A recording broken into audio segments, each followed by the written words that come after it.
Halo adik-adik, masih semangat ya belajarnya?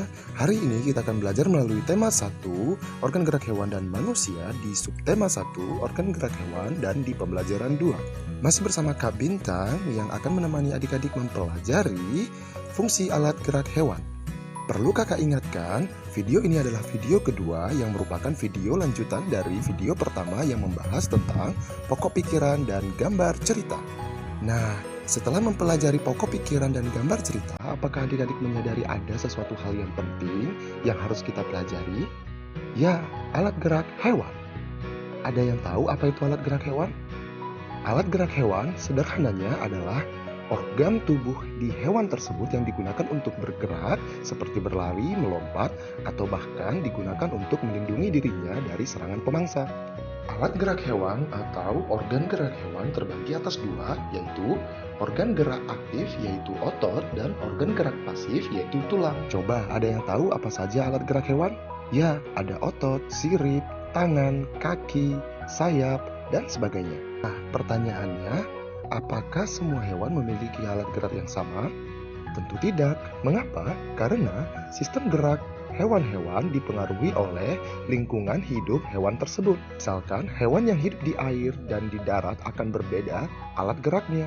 Jika dilihat dari struktur organ tubuhnya, hewan dibagi atas dua, yaitu vertebrata dan avertebrata. Hewan vertebrata adalah hewan bertulang belakang, sedangkan avertebrata merupakan hewan yang tidak bertulang belakang, bertubuh lunak, dan memiliki rangka luar yang keras. Coba adik-adik perhatikan beberapa cuplikan video tentang hewan vertebrata berikut ini. Ada sapi, ayam, singa, dan seterusnya. Kemudian, coba perhatikan beberapa cuplikan video tentang hewan avertebrata berikut ini. Apakah adik-adik dapat mengenali hewan-hewan apa sajakah yang ada di video-video ini? Ya, ada ubur-ubur, siput, cacing, dan bulu babi. Mengetahui alat gerak apa saja yang ada di hewan dan bagaimana mereka memfungsikannya, mari kita simak pembahasan berikut ini. Apakah adik-adik tahu alat gerak apa ya yang dimiliki oleh ikan? Ya, ada sirip dan ekor. Sirip digunakan ikan untuk menavigasi dirinya ketika berenang di dalam air, sedangkan ekor digunakan untuk mendorong tubuhnya agar ikan dapat leluasa bergerak di dalam air. Lalu, bagaimana dengan hewan berikut ini?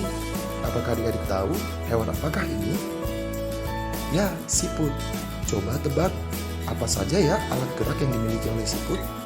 Ya, siput bergerak oleh perutnya yang digunakan sebagai kakinya dan digerakkan oleh ototnya.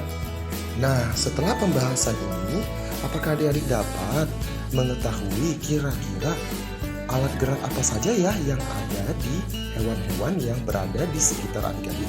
Seperti ayam, sapi, burung, dan sebagainya. Lalu, bagaimana dengan hewan-hewan yang jarang adik-adik temui? Apakah adik-adik dapat memahami alat gerak apa saja yang dimiliki oleh hewan tersebut dan bagaimana mereka memfungsikannya? Seperti beruang, ular, atau anjing laut. Nah, adik-adik, cukup sekian pembelajaran kita hari ini. Semoga adik-adik dapat lebih bersemangat lagi belajarnya. Sampai bertemu di pertemuan selanjutnya. Sampai jumpa.